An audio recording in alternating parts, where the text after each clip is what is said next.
Hey everybody, welcome. Hi to any new subscribers. Thank you for being here.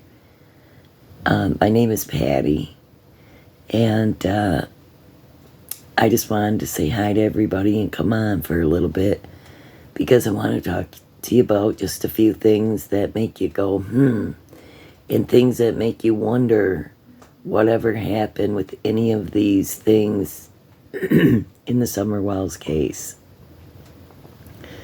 You know, early on there was a lot of different things in the first, year.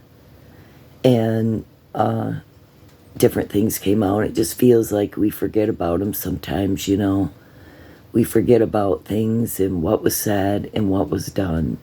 And if you're new here and you don't know about Summer Wells, she's a 5-year-old. Well, she was 5 when she went missing. Almost 3 years ago. It will be June 15th of this year. She went missing from Rogersville, Tennessee, near Kingsport. Her parents are Don and Candace Wells, and they say that Summer just went missing out of the basement within 2 minutes. So, and they've been searching, and they had a lot of searches for Summer. They went on horseback, helicopters, drones, and they did dive some of the waters. And, but, they never did find Summer. And I'm not giving up hope that they will find Summer and this will be solved someday. I'm not going to give up hope on that because eventually, things come around. Justice comes around. What's done in the dark will, come in the light. Come out in the light. Anyways, so Summer Wells has never been found yet.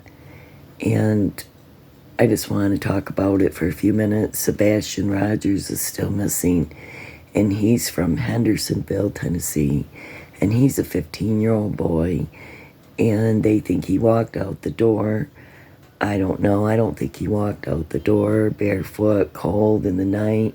He's autistic. If you know any information about him, or if you might have spotted him, it's been all over the news about Sebastian. And he was wearing black clothes the last time he was seen. And he has glasses, but we don't know if he had his glasses with him. But yeah, there's been a lot of good channels covering Sebastian. I have been enjoying Smiley's Story World. If you haven't subscribed to her, please do. I like her channel a lot. She's a sweet lady. Also, Jonathan Lee Riches. He's got a great channel. To me, he does. Also, well, I watch a lot of different good channels, but yeah. Anyways, you guys, this is what I want to talk about. The strange things that never got addressed, the things that never really were talked about. Well, they were talked about, but it just seems like nothing ever was followed up with it, really. You know what I mean? And so I just wanted to talk about that. I'm going to show you a few videos under fair use. I don't think Jonathan will mind that I'm going to share this one video that he did. It's always bothered me, and I will say this, and I will keep saying it, because something in my spirit really bothers me when I heard about Candace being seen on Light Hollow Road that day at 3:45 by neighbors the day that Summer went missing. So, that's way too early because Summer never went missing until a little bit later, and the police 911 wasn't called until 6:30, and that's why I'm believing that Candace went somewhere, and she either had Summer with her, and she was meeting someone, or dropping her off somewhere, hiding Summer, or I have no idea what she was doing on Light Hollow Road, but it's always been suspicious to me. So let's just go over Jonathan's, and we're going to talk about this under fair use and copyright laws. This is just for discussion purposes only, and I'm not monetized. And please go subscribe to Jonathan Lee Rich's channel because he has a lot of good content. But listen to this, you guys. Jonathan Lee Riches investigates justice for Summer Wells. Where is Summer Wells? Summer Wells is still missing, and a lot of people think that Summer Wells is near the home of Don and Candace Wells. I've been making a lot of videos about this case, as you guys know. Follow my channel, subscribe, like, hit the notification button.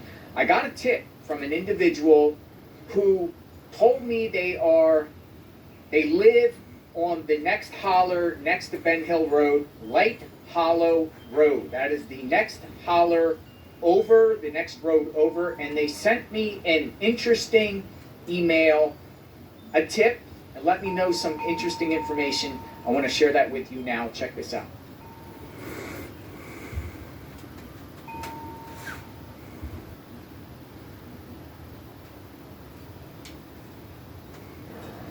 In a truck. So, was Candace was seen driving down the road in a truck. TBI has this information.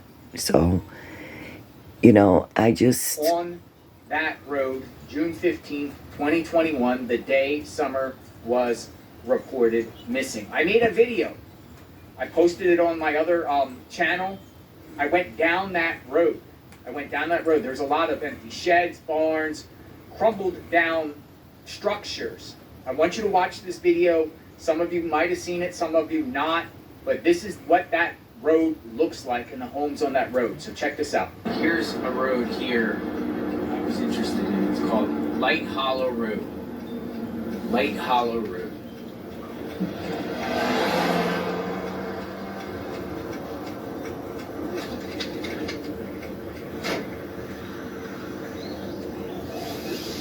This is right down the street from Don and Candace Wells. This is in Sullivan County. Light Hollow Road. This is right off Beach Creek. This would be right before the Solomon's Temple Church. This road here goes into the holler too. Is it possible if someone took Summer Wells off that property, Ben Hills Road, that they came, you know, one of these side roads near the home of Don and Candace Wells?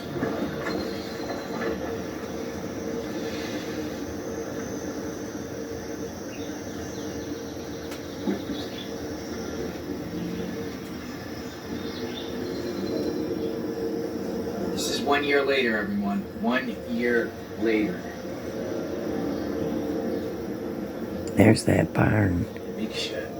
Shed, whatever it is. Shed. And that's something about that bothers me. It always has. But anyways, you guys, the thing that bothers me, it makes you just wonder, right? Did she meet somebody down that road? Is that a part of Summer Wells' case? You know? Or did she hide Summer Wells on this road? You know, it's just stuff that makes you wonder, right? It makes you go, I don't know. It could be. So, I just wanted to talk about that. Now, I want to go to this. Another thing that's always bothered me. Yeah, I'll keep being bothered by why did Candace go down that road. So, you know, this happened early on, and for some of you who might not know a lot of things in this case, Candace Bly had a friend, Brianna Tester, and she was killed, and but she was also charged with kidnapping. And I just want you to hear this because this is so suspect to me when Summer went missing. So listen to this, and this was Candace's friend and a neighbor. Under fair use. And How Brianna? and this channel is Evil Exists. And under fair use and copyright laws, I'm just going to show you a portion of this, so listen. Was killed, or if they know why. It is Hold on, it's not loud enough. And I'm going to have to turn it down. I mean, up. Okay. We've had cold weather, rain.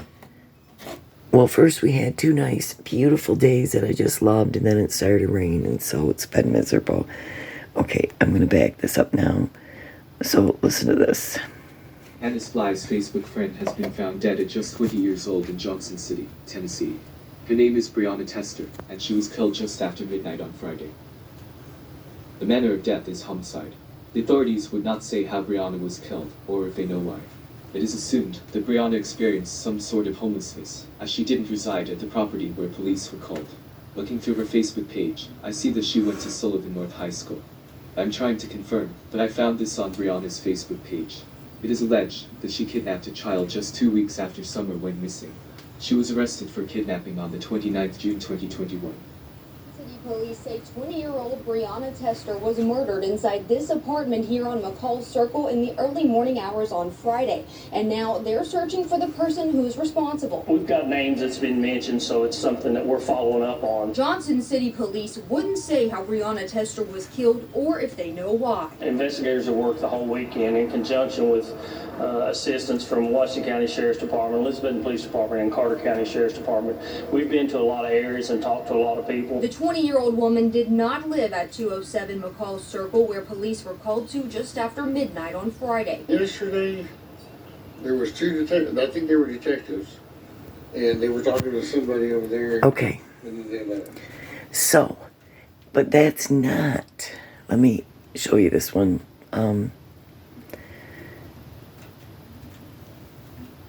Hold on. Maybe it's the same one, but I don't think it is. If you've had a lot of problems Sorry. and you're down today and you're discouraged or you're watching by television. Okay. Brianna's passed, since she is Facebook friends with Candace Bly, missing 6-year-old Summer Wells' mother. When news broke about Brianna's death, word started going around that she was charged with kidnapping a few weeks after Summer went missing. I got the whole story about what happened today. On the 1st of July, Brianna posted on Facebook saying that she was charged with kidnapping. According to her post, she saved a baby from a bad situation. The baby's mother was not treating the baby well, so Brianna took the baby and handed her off to some relatives that she knew would keep the baby safe. Brianna further stated that she will do the 12 years for the kidnapping charge if she has to, because she's just happy that she got the baby to a safe place. Brianna's mother, who is named Kristen Winiger, posted on Facebook about the incident the next day. Her post reads, "This is my daughter. In my eyes, she did what was right. Yes, there was other ways around it. At the end of the day, that baby is safe and Brie done what she thought was right. I've shed many tears over all this. No matter what the outcome, maybe in all this, God is with that baby and Brie."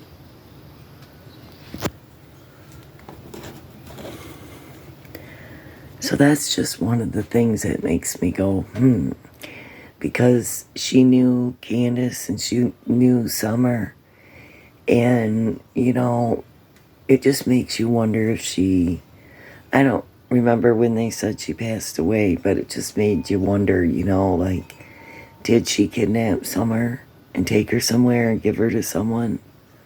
It makes you really think, you know what I mean? But I want to show you this too, and I want to talk about this, okay? Hold on, and this is Evil Exists too, under fair use, copyright laws. I'm just going to share a little bit. I'm starting to wonder just how many phones Dawn and Candace had after Summer went missing, and TBI took their phones. We know for a fact that they have at least one other phone. I watched a video on Jonathan Lee Rich's channel, and he said that the authorities visited a Walmart to look for surveillance in regards to the Summer Wells case. Jonathan showed the screenshot of text messages in which an employee confirms the TBI did in fact visit the store and asked them a bunch of questions. The employee further says that this occurred on the 21st June. I recall seeing a picture at the very beginning of this case, which showed Grandis and the boys in a shop looking at phones. It was shortly after Summer went missing too. Now, there were always questions about whether or not Candace and Dawn had burner phones. David Dotson said that Candace had a phone on her when he visited shortly after Summer vanished, and Candace was on a video call with Hunter. He also said the first time he met Hunter was on that video call. We also know for sure that Candace... Okay, so I wanted you to see that for the fact that it's really amazing. Not amazing, but I think it's good that LE law enforcement went and checked out to see what phones at Walmart's, what phones were bought and what they were doing there. So they are very suspicious of Don and Candace, and they did take surveillance from there. So you know what that tells me?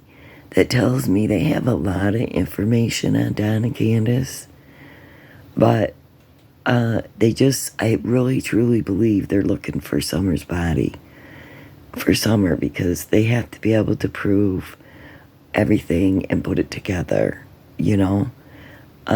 That's why in Susan Morphew's case, the prosecutor asked them to, excuse the case until later because they knew without Suzanne's body, they couldn't really prove very good what happened to her and that her husband did this. And I'm still waiting for the autopsy results of that because they did find her remains out of Colorado. Susan Morphew went missing, and they just found her body this past fall. But anyways, the point is that the law enforcement have got a lot of goods on Don and Candace, and sometimes it takes time, and it seems like I'm really frustrated with TBI too, because they could have done a lot more things, I think, and that's just my opinion.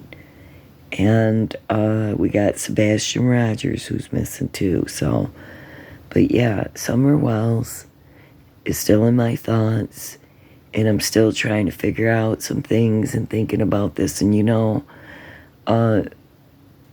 what if it is a possibility that Brianna Tester, took Summer somewhere when Candace wasn't paying attention and saved Summer? Or, what if? I mean, I do believe that Candace took off, you guys. When they said Mom went for a walk, I really do believe that she took off somewhere. And I don't know where she went, but, obviously she went driving down Light Hollow Road in the truck. So, yeah. And people seen her, and the neighbors seen her, so she can't really, I don't know how she can deny it, because they told the TBI, the people, the neighbors that seen you, Candace. But yeah, it's crazy, you guys, that it's still gone on this long, and we haven't found Summer. Nobody's found Summer. There's really not many clues,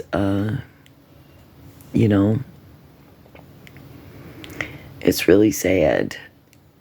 And I really, I kept believing and hoping.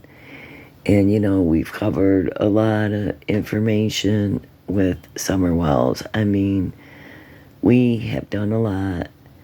And, I'm not trying to go through the same old information that everybody goes through, because, listen, it seems like that's happening a lot in Sebastian Rogers' case. People are just like going over the same material, and I don't have nothing against the creators who do it. I'm just saying that how long you gonna, I mean, we could only watch Nancy Grace. Well, hello there. How is it? Sorry. I hope you're all well on this terrific. We could only for so long, we could only watch Nancy Grace. And so, yeah.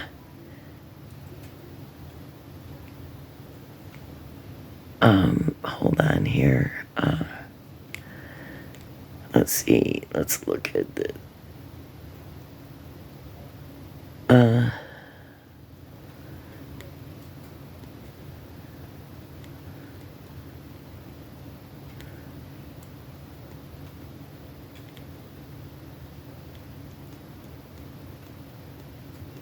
This is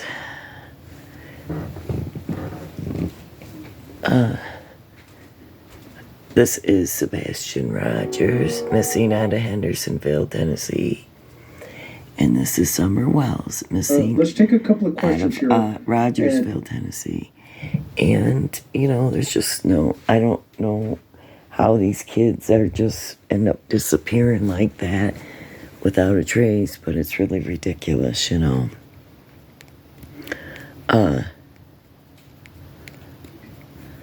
I don't know. I get bothered by it. Still praying for Summer and Sebastian, asking God all the time to please, help us find Summer Wells, Help us find Sebastian. Michael Vaughn,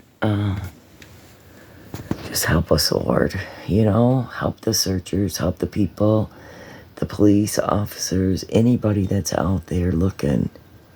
It's just really strange. It makes you wonder all these different things like, Jackie Dobbs, the guy, that just shows up out of the blue and then Summer comes up missing and then he's gone. And he does all these strange things. And then we got Brianna Tester. I don't know. I will say we got Ziggy and Fred together. And they do look nice under that blossom tree. And, all I can say is that Ziggy's a grown-up. She's a grown woman. And she can make her own decision and choices. And people don't have to judge her, make her feel guilty, or, whatever. I'm sure she has a lot of doubts in her own heart. But, people have to find their own way. And they have to make their own decisions. And if she's happy, and I don't believe Fred's a suspect. I mean, he is very suspect acting, but I don't know. I don't think he's a suspect in Summer Wells' case, but I believe the parents are and always have been. But I think about that Brianna Tester. I think about that Jackie Dobbs. I think about a lot of things, like that. And, now with Sebastian, he's missing Sebastian Rogers. And I heard another creator and a neighbor told them, and this creator said that it was a very credible tip and said that some lady, the neighbor, seen what looked like Chris Proudfoot's mom's vehicle parked at a local little store by the school. And Katie went up there supposedly looking for Sebastian early in the morning. And anyways, this neighbor seen this car there, and it looked just like the mom's car. And there were 6 people in this vehicle. And she truly believed that, maybe this was a pickup point at this little store by the school, that Sebastian could have been picked up by his step-grandma and taken out of there. So if he's alive, then that could be a possibility. But I truly believe that Sebastian ran, that he was trying to get away from them because somebody was hurting him. And I think, just in my opinion, everyone's innocent until proven guilty. But I think that Chris Proudfoot was hurting him, and Sebastian fought him. And those do look like bite marks on Chris Proudfoot's arms and hands.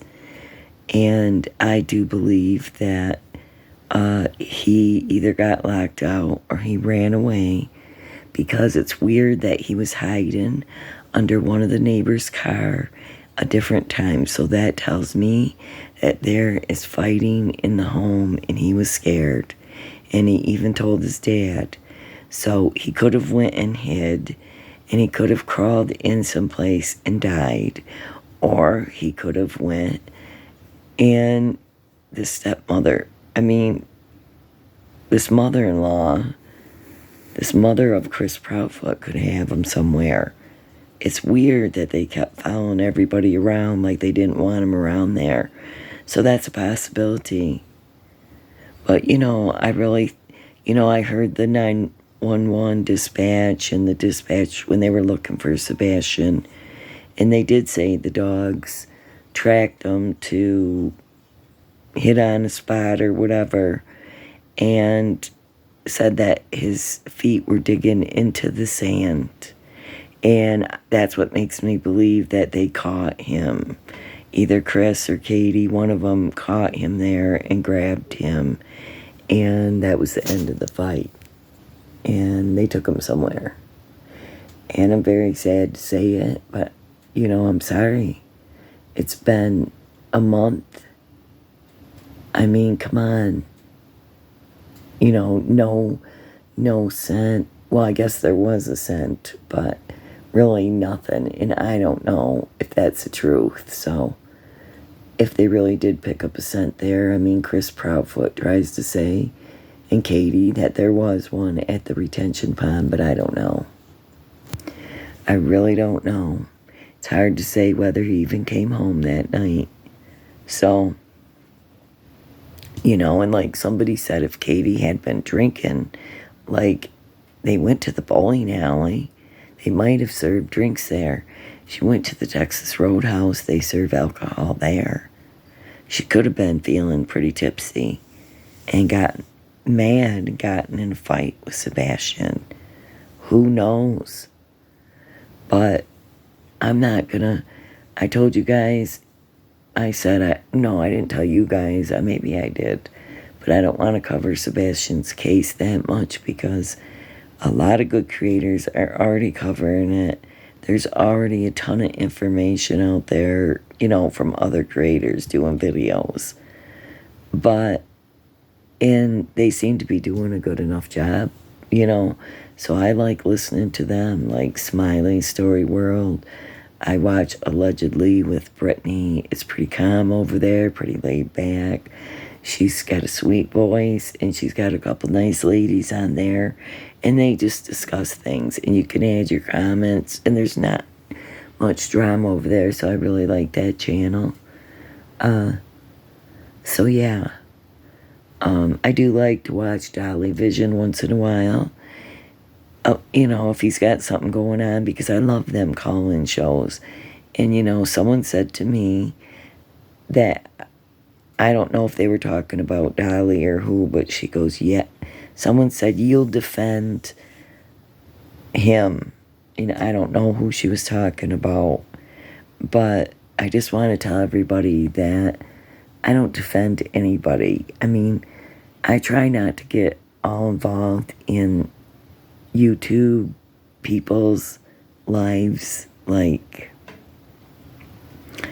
I don't know these creators, and I try not to pay attention to too much drama because you don't know how much you could believe, what's true, what's not true, and why.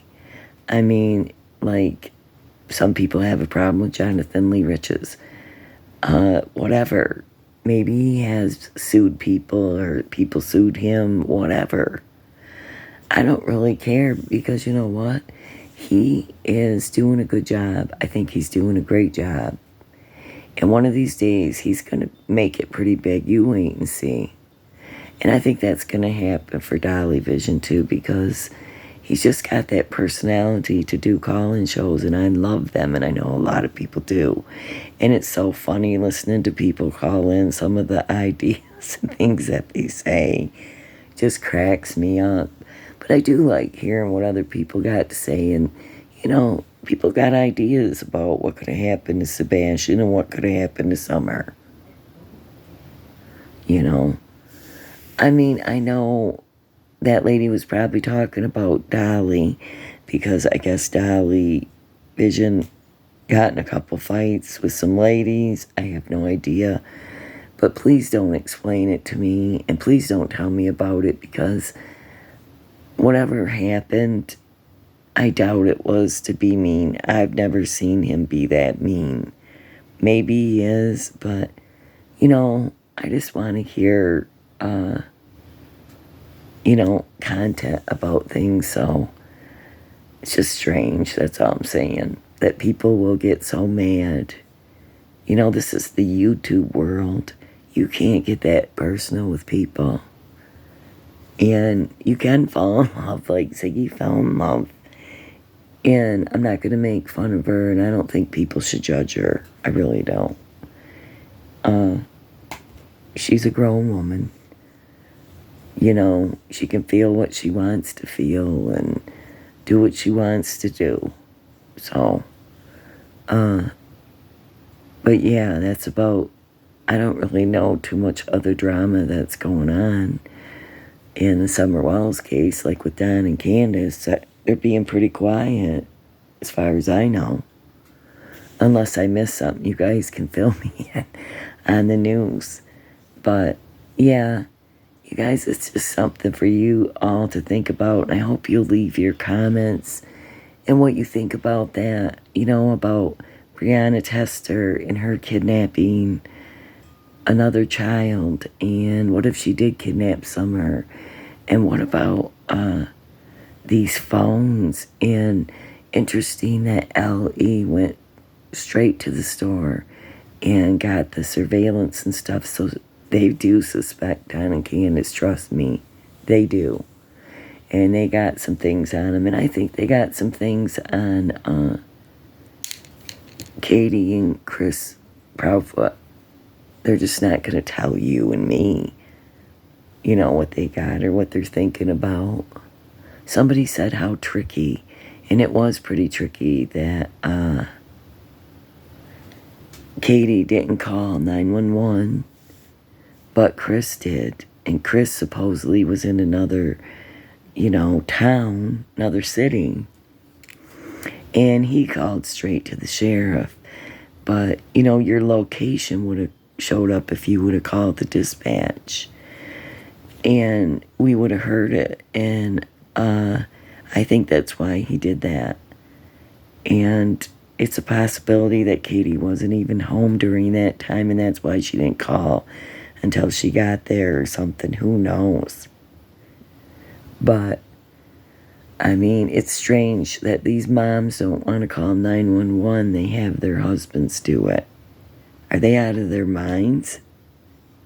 But, she said she started freaking out after 3 minutes. Well, why? It's 6 o'clock in the morning. He's 15. Maybe he went outside for a little walk. She freaked out before she even really went anywhere to really look for him, except for in his room and in the kitchen. So she didn't go to the neighbors and, have you seen my son? Now, it's just weird how these parents are and how Candace and Don are. Well, Candace and Don are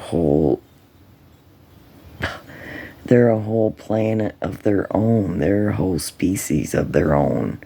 Them two. But, Candace has done jail time before. I think it was 85 days for one of the crimes she did in Wisconsin or whatever. But, and Don's done jail time, so maybe it won't really bother them, you guys, that much when they gotta go sit their rear ends in prison for the rest of their life for doing this, or for, hiding Summer or whatever they did.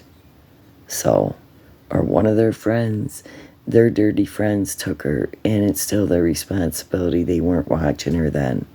So I don't care what anybody says. They were not watching her, and people just don't vanish into thin air. And I really doubt that Sebastian locked the door behind him. You're not going to convince me of that. Why go through the front door when it's right by his mom's room if he's going to run away? He could have went out a different door. There's a back door, and there's a you know, like a garage door thing. So why? Weird.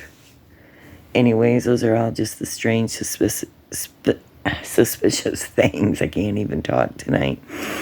But things that make you wonder, you know what I mean? What is going on with this case? Why isn't TBI doing anything? Excuse me. You know, it's just so frustrating. You see other cases get resolved so quick, but not this one. Not Summers. And I don't know why.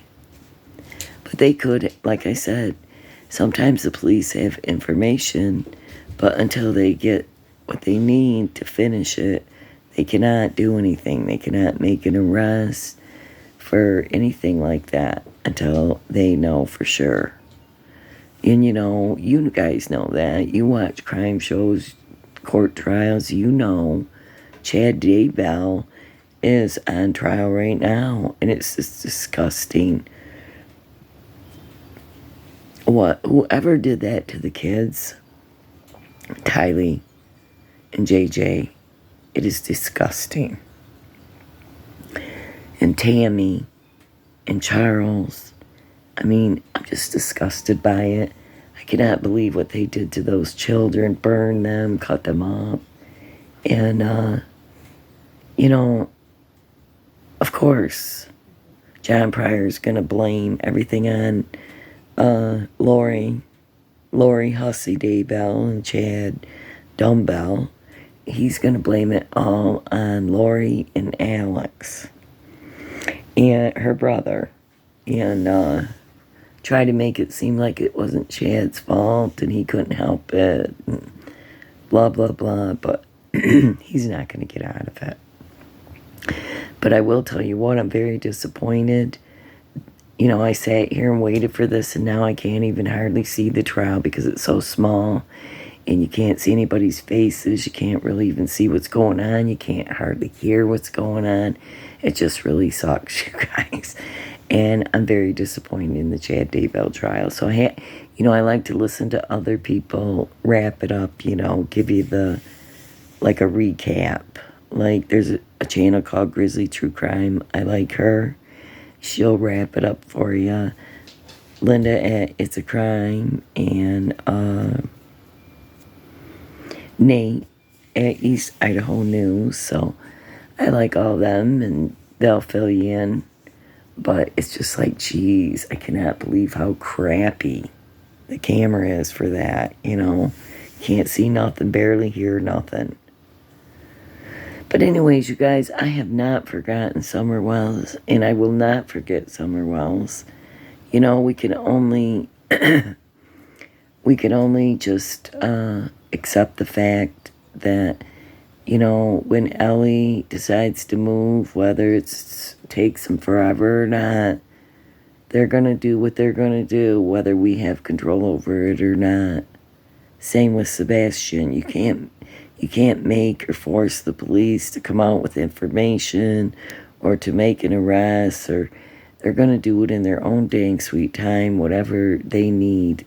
And you can't really blame them because you don't want to take something to court and then not be able to prove what you have. So you got to, you know, loosen up, you know, tie up all the loose ends, you know, dot your I's and cross your T's. And so I really truly believe that's what they've been doing in this case. So they might surprise us, and all of you might be surprised, and me too. So, but don't give up praying for Summer Wells and talking about her. And Michael Vaughn, and he's missing out of Fruitvale, Idaho. Yeah. God, I always mix it up. But anyways, Fruitland, Idaho. And he was a little 5-year-old that went missing in July, almost 3 years ago. And he still hasn't been found. And he left his parents' house and nobody knows, supposedly. Vanished into thin air. So, I don't know. But anyways, you guys, I'm thinking of you. I love you all. I thank you for the ones who are here with me and stick around and are patient. And thank you for listening. Thank you for your comments. I appreciate it. Please let me know in the comments, your thoughts, what's going on, what you think. I appreciate it. If you got any tips, leave them. If you have any information on summer wells, please call 1-800-TBI-FIND. Sebastian Rogers, I don't have his number right now, but you can call the Hendersonville Police Department or TBI at 1-800-TBI-FIND. And the same with Michael Vaughn. You call the Fruitland, Idaho Police and, tell them if you have any tips on that little boy. So, anyways, you guys, God bless you. I hope you have a good weekend this weekend. I hope it gets warmer anyways here. I hope you are doing well, and I just let you know that I love you all, and thank you for being here. All right, good night, you guys. God bless.